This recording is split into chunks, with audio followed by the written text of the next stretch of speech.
Abuelo de pájaro.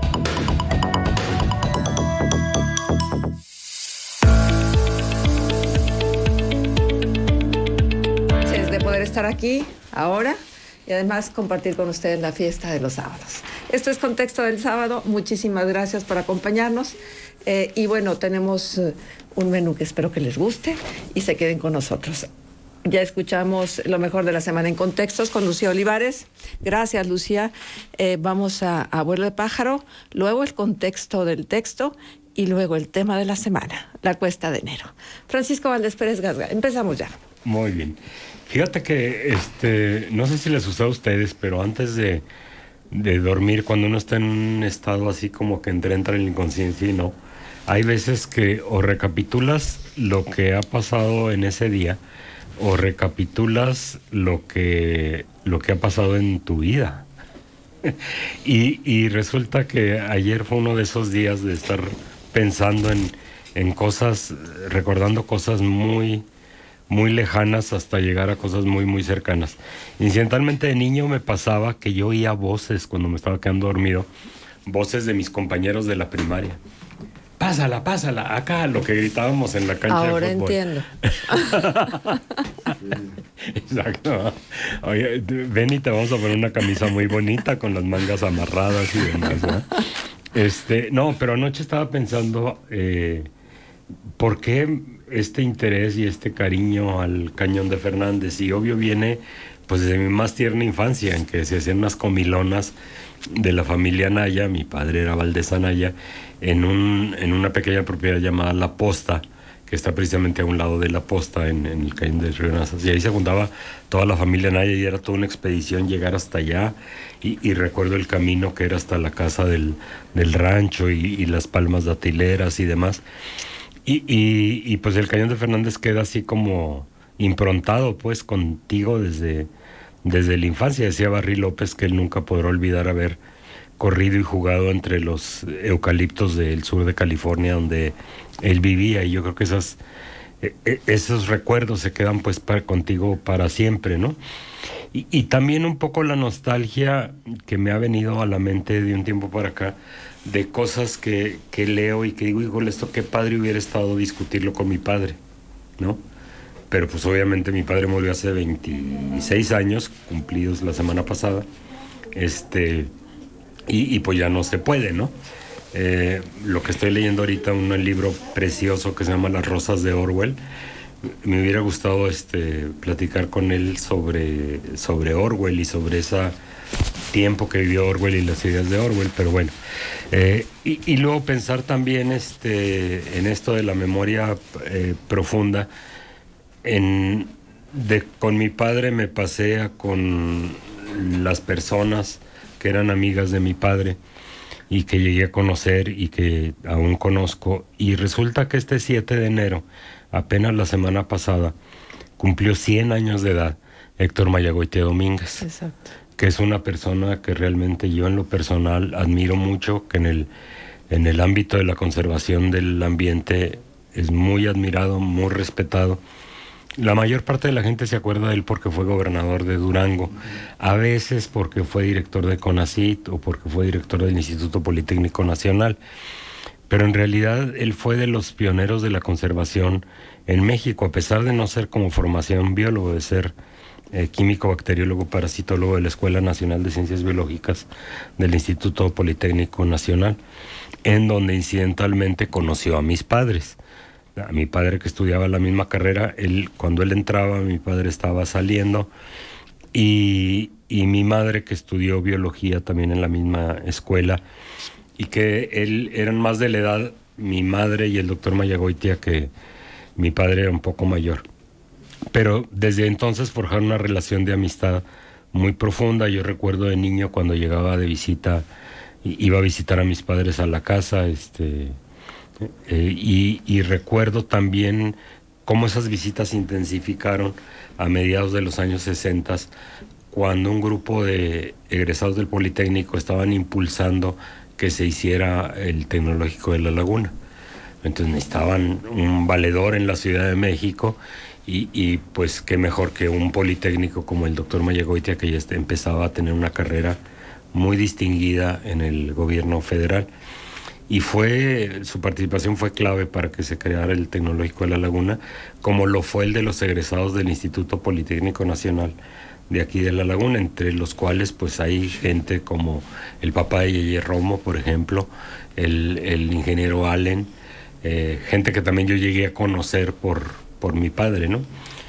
Y no sé si eso fue lo que me impactó tanto, que me hizo de 12 hijos que tuvieron mis padres, solamente yo estudié en el Politécnico, siendo que los dos eran egresados del Politécnico. No sé hasta qué grado eso tuvo que ver mi elección, pero yo siempre quise estudiar en una escuela pública en cuanto terminé la secundaria. Hubo ciertos roces dentro de mi familia porque mi madre quería que yo entrara al TEC de Monterrey y insistía en entrar al TEC de La Laguna. Finalmente fui más terco yo, aunque la oaxaqueña era ella, que tienen fama de muy tercos. Y bueno, todo eso cómo también impacta pues en quién eres tú, cómo llegaste hasta aquí, ¿no? De haber conocido a toda esa gente. Al doctor Mayagoitia me lo he encontrado varias veces. No sé si sea una cosa de los políticos, pero la memoria que tienen, ¿no? A mí me impresiona. Hay veces que han pasado 5, 6, 7 años entre una vez que lo vi y lo vuelvo a ver y se recuerda perfectamente de mi cara, de quién soy, etcétera, y platicamos pláticas muy amenas. En una ocasión me dijo que él, siendo gobernador de Durango, intervino en el territorio de Coahuila, financiando la restauración de la Escuela Centenario. Dijo, yo estudié ahí, ¿cómo no iba yo ya con una posición en que podía hacer algo por la escuela donde yo estudié? No hacerlo, aunque no fuera mi estado y demás, aunque yo fuera gobernador del estado vecino, ¿no? Pero me lo dijo así como con una sonrisa de niño travieso, ¿no? De lo que había hecho en esa ocasión. Y lo más admirable del doctor Mayagoitia, creo que yo, es que a la fecha sigue trabajando. Y sigue trabajando impresionante. y la lucidez que tiene en cuestiones de sustentabilidad dentro del Politécnico Nacional. Sigue acudiendo a su trabajo y sigue haciendo labores y es realmente increíble. Yo voy a buscar más tarde la liga de este programa para enviárselo, porque realmente esto es este recuerdo pues del doctor Mayagoitia, de lo que ha significado para Durango, para la comarca lagunera y para mi vida en lo personal, pues significa mucho. Fíjate, por ejemplo, él es ahora mismo coordinador politécnico para la sustentabilidad.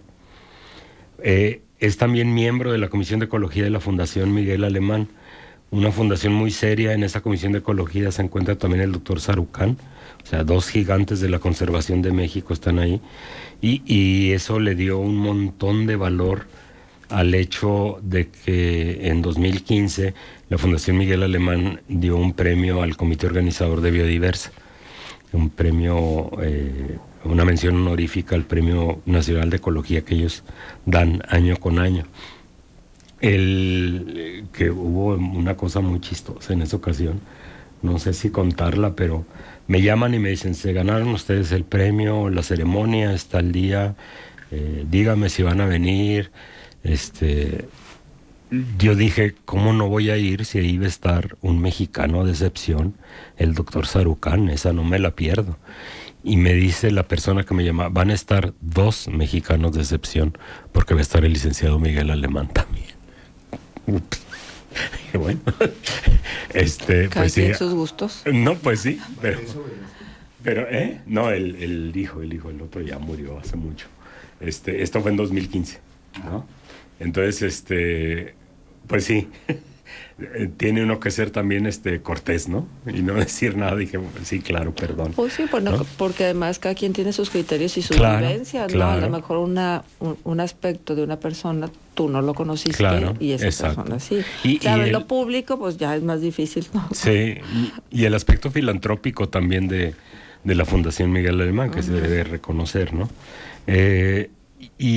Pero fue, por ejemplo, también pionero. Las primeras reservas de la biosfera que se hicieron en México fueron gracias a los esfuerzos del doctor Mayagoitia. La reserva de la biosfera de Mapimí y la reserva de la biosfera de Michilia, sí. Las dos en el estado de Durango, que no es cualquier cosa. Una reserva de la biosfera sobre todo como estas dos están inscritas por la UNESCO dentro de un programa que se llama El Hombre y la Biosfera, de manera que tenía que tener participación pues de las Naciones Unidas en su promulgación, y él fue uno de los impulsores de estas dos primeras reservas de la biosfera en nuestro país. Fue también presidente del Instituto Mexicano de Recursos Naturales Renovables, presidente de la Sociedad Mexicana de Historia Natural, es decir, además y en paralelo de toda su historia como funcionario público, tiene también toda una historia dentro de la conservación, y yo creo que eso merece pues homenajear el que haya llegado a esta edad de 100 años, no cualquiera, y en el estado que ha llegado de integridad, de lucidez y de trabajo, ¿no? Pero pues, sí, creo que es el resultado de una vida de disciplina. Claro. Porque el doctor Mayagoitia, tuve oportunidad de platicar con él en un Entre Laguneros. Ya. Entonces, a mí digo, de por sí yo tenía como resabios de los comentarios de mis padres cuando los gobiernos tales y tales. Y la verdad es que yo tenía muy buena impresión de él. Y esa impresión se refrendó, por supuesto. Además, un hombre que no hace aspavientos de su conocimiento. No. Híjole, a mí eso... Muy sencillo. A mí eso me parece todavía más loable que el conocimiento mismo. Sí. Que el conocimiento no se apodere de ti, sino tú manejas el conocimiento y lo manejas con esta humildad, a sabiendas de que a lo mejor puedes conocer mucho de algo, pero que puedes desconocer mucho de otras cosas. Entonces, sí, me uno a esta felicitación y te agradezco que recuerdes estos 100 años de Héctor Mayagoitia Domínguez. Fíjate que yo lo vi una vez en el Poli, había un programa muy padre que luego se vino abajo, porque ganaron la mente de los ingenieros, que era hacer una nueva materia que se llamaba Ciencia, Tecnología, Sociedad e Innovación en las maestrías de los tecnológicos, y que fuera la materia que más peso curricular tuviera en la maestría. Esto era reconociendo que los ingenieros tenemos poca conciencia social, ¿no? Y que había que ver las conexiones de nuestro trabajo con la sociedad para poder normar lo que luego hiciéramos ya como investigadores. Finalmente los ingenieros dijeron, no, es una materia de puro rollo, lo que queremos es matemáticas y quemar cosas en el laboratorio y demás. Y se redujo una materia como cualquier otra, que aún persiste en algunos TECs, otros ya lo han quitado. En el TEC de la Laguna continúa, y yo soy el que doy esa clase que siempre me ha gustado mucho, porque es de esas oportunidades que tienes de encontrarte gente a la que la vas a hacer reflexionar en algo que muy probablemente nunca había pensado, ¿no? Y que ahora hay un montón de materiales en forma de documentales y películas y demás, en donde se puede hablar de esto, de la ciencia y la investigación y el género, por ejemplo, la ciencia y la investigación y la guerra, la ciencia y la investigación y el medio ambiente. En esa ocasión, en una reunión en el Poli, él iba como un participante más a ese taller, y cuando lo típico de formen grupos de 5 y discutan, ¿no? Me tocó estar en el grupo de 5 con él. Creo que la mitad del tiempo no hablamos de lo que tenemos que hablar, sino que hablamos de otras cosas, ¿no? de recuerdos, de lo que él recordaba de mi padre, de mi madre, etcétera. Pero era un participante más, como cualquier otro profesor que estaba ahí. Y luego después lo vi en 2011, debe haber sido cuando fue la cumbre climática de Cancún. Ya cuando regresábamos, yo debería ir al último. Gladys Aguirre, Amorita Salas y yo éramos consejeros nacionales de Semarnat, y como tales fuimos invitados a la cumbre. Entonces, cuando tomamos el avión de regreso en Cancún, él estaba en la cola del vuelo para registrar su maleta, con su maleta, sin un ayudante, sin un acompañante, como un pasajero más. No, eso no debería tener quizá nada de extraordinario, ¿no? Es un ciudadano más, pero un ciudadano más de 90 años en aquellos entonces. Pues también fue otra vez en que pudimos platicar y demás. Y yo creo que sí vale la pena reconocer estas cosas, a estos personajes que tanto han significado, digo yo en lo personal, pero también para nuestra comarca lagunera, donde yo trabajo. Quizá no sería posible que existiera o como existió o en el momento que existió si no fuera por los egresados del Politécnico de La Laguna y el apoyo del doctor Héctor Mayagoiti, ¿no? Y bueno, también eso me trajo a la memoria todo esto de los egresados y tanta gente valiosa que hay y que ha significado tanto para el desarrollo industrial y social de la comarca lagunera, todos los egresados del Poli. Muy bien, pues yo creo que podemos seguir, pero antes escuchamos el editorial. Sí, de Vuelo de Pájaro. El editorial de Ana Isabel Ríos, que se me olvidó el título una vez más. No te preocupes, déjame ver. No, también a mí se me olvidó. Bueno, pero seguro va a ser algo que les va a interesar muchísimo. Todos estamos conectados, se llama. Ya. Todos estamos conectados. Bueno, vamos a él y regresamos. Todos estamos conectados. Ana Isabel Ríos Valdés. Desde finales de 2021, las alertas se han mantenido encendidas por nuevos brotes de gripe aviar en distintas partes del mundo. En nuestro país vecino, desde 2015, no se veía una afectación por influenza aviar de esta magnitud. Esta enfermedad es causada por la influenza virus A, y este tipo de virus lo hemos clasificado en dos tipos, baja y alta patogenicidad. Esta denominación se determina por ciertas características moleculares del virus y la habilidad que tiene para causar enfermedad y muerte en pollos en un ambiente de laboratorio. La mayoría de este tipo de virus pueden considerarse de baja patogenidad, es decir, las aves de corral infectadas tendrán una baja mortalidad y en general problemas leves e indetectables de salud. Por otro lado, los de alta patogenicidad ocasionarán una mortalidad entre el 90 y 100% de aves de corral y son altamente contagiosos. Se sabe que las aves acuáticas silvestres son reservorios naturales de este tipo de virus. De esta manera, aves como patos, gansos y aves playeras pueden hospedar el virus en su tracto digestivo o respiratorio y propagarlo sin dar indicios de estar enfermos. Casi todas estas aves son migratorias, lo cual opera a favor de la diseminación de los virus.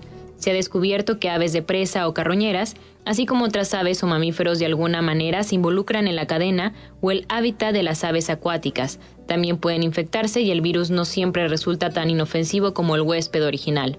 Una de las principales preocupaciones relacionadas con la influenza aviar es hacia las granjas de aves de corral. En estos sitios pueden ocasionar una gran mortalidad, además de su elevada tasa de contagio dificulta el control de los brotes. Cuando se detectan virus de alta patogenicidad en una granja, la solución más viable es sacrificar a las aves infectadas y expuestas para evitar diseminar la enfermedad. Dada la alta densidad de población en la que normalmente operan estos lugares, los brotes pueden traducirse en decenas de millones de aves sacrificadas al año por país. Otra preocupación es que los virus de la influenza A tienen la posibilidad de diseminarse en otras especies, no solo aves, sino mamíferos, entre ellos los seres humanos. Las mutaciones del virus son al azar, pero es un hecho. Al intensificarse la circulación de ellos, aumenta la posibilidad de que los virus con baja patogenicidad muten a alta patogenicidad en aves, o bien que algunos de ellos logre transmitirse de las aves a las personas.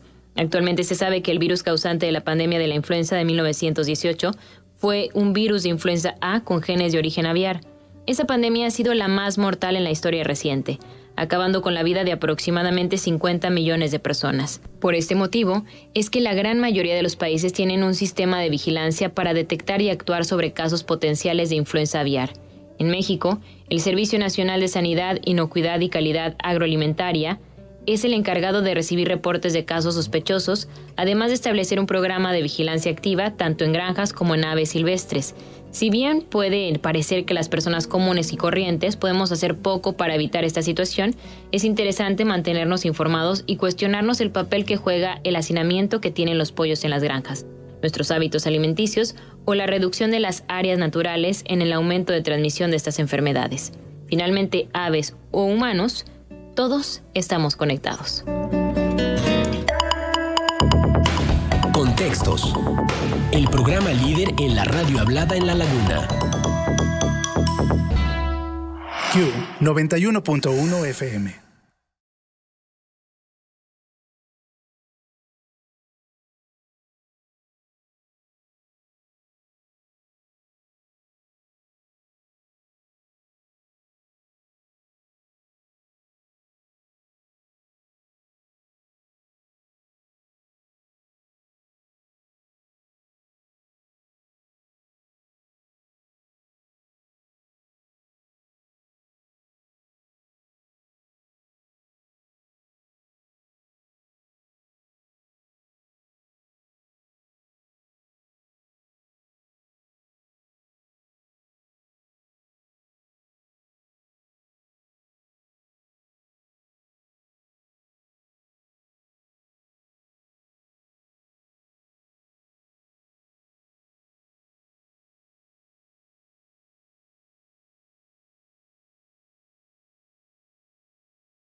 minutos, 8 grados centígrados. Sí, sí hace frío. Sí, sí se antoja quedarse en la cama. Sí, los 5 minutos son letales. No se los dé, no se los regale, por favor. Bueno, y continuamos en Abuelo de Pájaro con el doctor Francisco Valdés Pérez Gasga. Y de verdad, pocas veces te había escuchado hacer como este recuento de la historia y la trascendencia de un personaje y me encanta que lo hagas de manera específica tú, que tienes, bueno, tu criterio académico tan centrado y sabes apreciar las cosas de otra manera. Y fíjate que hubo me van a decir aquí que soy un privilegiado, y pues sí lo soy, y que uso las palancas, y en esa única ocasión la usé. Pero cuando me iba a Inglaterra, no estaba, a última hora hubo como un hipo respecto a la beca que me iba a dar el Consejo Británico, el gobierno del Reino Unido. Había una posibilidad de que se cancelara mi beca, cuando yo ya tenía todo preparado para irme, ¿no? Entonces, logré que a destiempo se admitiera una solicitud mía para una beca del CONACYT, y entonces sí poderme ir. Y era cuando el doctor Mayagoiti era director del CONACYT, y eso pues obviamente me facilitó las cosas. Se me otorgó la beca, a la cual luego renuncié, porque sí se concretó la del gobierno británico, ¿verdad? Que a lo mejor si me quedo callado hasta con doble beca me voy así tipo Humberto Moreira a Barcelona, pero no, renuncié a ella. No, esos privilegios no. Y estuve allá, pero sí fue muy gentil también haberme ayudado en esa ocasión, porque, bueno, sabía cuál era la situación. Yo ya tenía una beca y el gobierno inglés dijo, ¿sabes qué? Hay una posibilidad de que se cancele, y yo ya estaba puesto a irme. Con todo y que en un principio yo siempre les digo que yo nunca pasó por mi cabeza hacer un doctorado. Y en mayor medida era porque los doctores que yo había conocido en mi juventud, casi todos los doctores eran muy mamones, la verdad. Tampoco, ¿eh? No, sí. Sí. No, pero eran en extremo. Les cuento una anécdota. Cuando estaba yo en séptimo semestre, me empieza a dar clases un cuate de sinaloense, ya no me acuerdo de su nombre, que estaba haciendo la maestría en el Sinvestav, y nos dice a mí y a un compañero, ¿ustedes qué están haciendo aquí? Y pues, ¿cómo que qué? Pues estamos estudiando una carrera. No, ustedes ya están para hacer una maestría. Oye, vamos en sexto semestre. No le hace. Vayan al Sinvestav y pidan informes y métanse a la maestría ya. Ustedes son, como que éramos mucho para estar estudiando todavía una carrera. Y ahí vamos el par de mensos, ¿no?, a pedir informes sobre la maestría. Y llegamos con el primer cubículo que vimos abierto, y había un doctor. No se me ha olvidado su nombre desde entonces, pero no lo voy a decir al aire. Y le digo, es que venimos a esto, pues todos espantados, ¿no?, estudiantes de sexto semestre. Dijo, sí, claro que sí, pasen con los informes al cubículo número tal. Y en el cubículo número tal había un investigador invitado de la India que no hablaba ni pizca de español. Entonces llegamos ahí y dice, oiga, venimos a esto, y el otro con cara de espanto, y nosotros, ¿qué está pasando? Y luego me asomo hacia el pasillo y estaban todos los doctores en el pasillo muertos de la risa, ¿no? Le habían jugado una broma a nosotros y al pobre investigador de la India. Pues de ahí mismo nos salimos fúricos, ¿no? Entonces no se me quitó la idea de que los doctores... Pero también, si estamos hablando de los 70s, finales de los 70s, los doctores en México eran un grupo sumamente pequeño. Y por sumamente pequeño, pues la gran mayoría se sentían bordados a mano, ¿no? Se sentían que los había parido Zeus, no sé. Se sentían muy especiales. Creo que esto ya ha bajado un poquito en el sentido de que ya hay muchísimos más doctores, ¿no? No sé si haya 10 veces más doctores de los que había en los 70 o 20 veces más doctores, pero probablemente. De estas cosas platicaba el otro día con Víctor Alducín, que está haciendo un doctorado, y que estuvimos platicando algo de lo que él está haciendo. Él también decía que él estaba fuera de sus planes hacer un doctorado, pero que ya se había metido, y ya le conté mi historia. Pero bueno, finalmente ya cuando estaba por irme, que te digan, oye, la beca a lo mejor no se hace, pues yo dije, no, ahora me voy, ¿no? Y me ayudó ese puente, digamos, a darme la seguridad de que sí me podía ir, sobre todo por las cuestiones migratorias, ¿no? No me hubieran dado la visa de estudiante si no tenía una beca, para acabar pronto. El Reino Unido es especialmente duro con esas cosas. O si no tienes una cuenta lo suficientemente choncha en un banco que te garantice la cobertura de tus gastos. Más un aval, que ya me ha tocado dar avales para 2 sobrinos míos que se iban a estudiar al extranjero con becas del Banco de México. Ellos piden un aval también para eso. Viene un tipo a evaluarte desde la Ciudad de México y llega a tu casa y te hace preguntas y te recoge los papeles, nomás para hacer aval de alguien que va a hacer un estudio. Fíjate que la otra cosa que quería mencionar así muy rápido es la columna de Leonor Gómez Barreiro, de Cuando un río muere, que realmente me llegó mucho lo que ella dice ahí sobre el río San Rodrigo. El río San Rodrigo es un río pequeñito del norte del estado, de Coahuila, en donde se han visto castores. Digo, ver castores en México a estas alturas es increíble, es un animal en peligro de extinción. Y que porque la Comisión Nacional del Agua dio permisos para extraer material pétreo para la construcción del río San Rodrigo y no ha vigilado cómo se desarrollan esas concesiones, pues han destruido el río. Y el río San Rodrigo ya no existe por culpa de estas concesiones de extracción de piedra. Algo que está presente aquí también en el río Nazas, pero en un río que quizá pueda aguantar o está aguantando un poquito más ese maltrato, ¿no? Las concesiones para extraer piedra del río deben darse con mucho cuidado y vigilarse de manera muy estricta. Como consejero del Consejo Estatal de Protección del Ambiente, sí doy testimonio de que ahí se ha tratado el problema del río San Rodrigo. Desde ahí se han lanzado recomendaciones a Profepa, a Conagua, a Semarnat, pero la destrucción sigue ahí y es realmente de ponerse a llorar el estado en el que está el río San Rodrigo, un río de castores hoy en día. Y de pasada, pues felicitar a Leonor por haber escrito sobre este tema, ¿no? Claro. Es que hay que hablarlo más, ¿verdad, Francisco? Sí.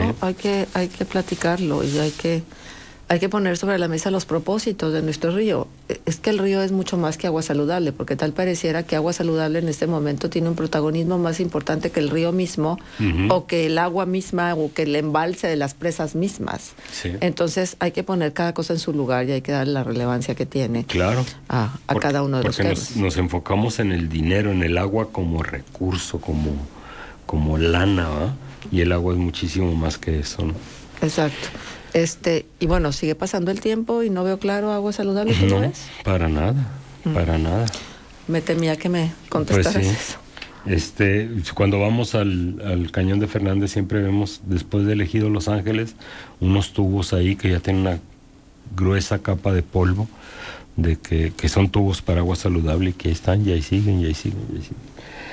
Fíjate que, bueno, pasemos yo creo que ya al ave de la semana, sí, ¿verdad? Por favor. Que ahora quise hablar de un ave común y no común, que es la tortolita pico rojo. Digo, no común porque hay tortolas, hay por todos lados en la ciudad y en el Cañón de Fernández y en todos lados, pero la tortolita de pico rojo es una especie más de tierras tropicales y subtropicales, que en todos los mapas de distribución dice que aquí no debería de haber, y hay en el Cañón de Fernández, pero solo en el Cañón de Fernández la hemos visto. Una tortolita pequeñita, como la de cola larga, que es muy común, se alimenta igual que la de cola larga, bueno, ya lo diríamos ahorita, pero tiene un plumaje diferente, ¿no? Bueno, pues vamos a... como es media parienta de las palomas, las tórtolas. No es el ave que más me encanta, pero pues hay que respetar, por algo está, ¿no? O sea, también eso que no se nos olvide, aunque no nos guste un animal, un insecto, lo que sea, pues por algo pertenece a esta vida. Yo creo que es parte de una cadena. Y está ahí mucho antes que nosotros. Sí. ¿No? Bueno, pues lleva mano. Tiene más derecho que nosotros. Vamos a escuchar entonces el ave de la semana para regresar e ir al contexto del texto. Contexto ambiental. El ave de la semana.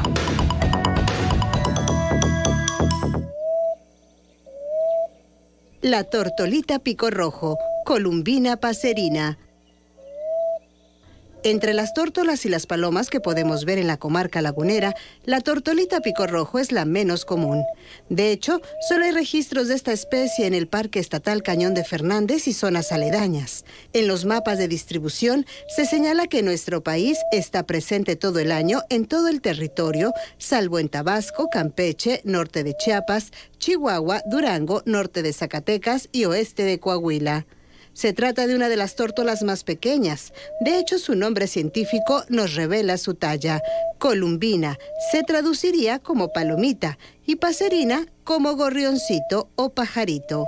Es la especie más norteña del género Columbina, que normalmente habita en sitios tropicales y subtropicales. Se le encuentra en la franja más sureña de los Estados Unidos, desde California hasta Florida, en las Antillas, Centroamérica y el tercio norte de Sudamérica. Es pequeña y regordeta. A menudo se le confunde con su pariente la tortolita cola larga, Columbina inca. Aunque vistas con detenimiento, se pueden encontrar diferencias. La tortolita pico rojo es regordeta, de cola corta, que se ve negra al volar, y su cuerpo es de un café liso punteado por lunares oscuros. La tortolita cola larga, además de tener la cola larga y mostrar grandes zonas blancas cuando vuela, tiene un aspecto escamoso por los bordes oscuros de las plumas que la cubren. Ambas especies forrajean mientras caminan en el suelo. A esta especie se la asocia con bosques o matorrales abiertos, zonas agrícolas y desarrollos residenciales de baja densidad. Su canto es plañidero y por eso en algunas zonas del sur sudamericano se le llama paloma quejumbrosa. Se parece al resto de las tórtolas y palomas en los nidos endebles que construye en los que pone 2 huevos. Se reproduce todo el año, aunque con más intensidad cuando hay una sobreabundancia de recursos.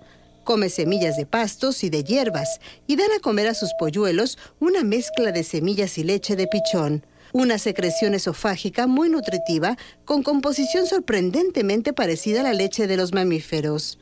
Los pollos crecen rápido y pueden volar a los 11 días después de salir del cascarón. Producen varias nidadas al año. A pesar de sus hábitos reproductivos, sus poblaciones se han reducido por los cambios en las prácticas agrícolas y los desarrollos residenciales. Una amenaza muy presente en el Cañón de Fernández. Con datos del Grupo Naturalistas y Observadores de Aves y el Laboratorio de Ornitología de Cornell. Audios de Manuel Groselet en Sinaloa y Paul Marvin en Florida. Senocanto.org. Los esperamos la semana entrante. Abuelo de pájaro. Contexto ambiental. Contextos. El programa líder en la radio hablada en la laguna.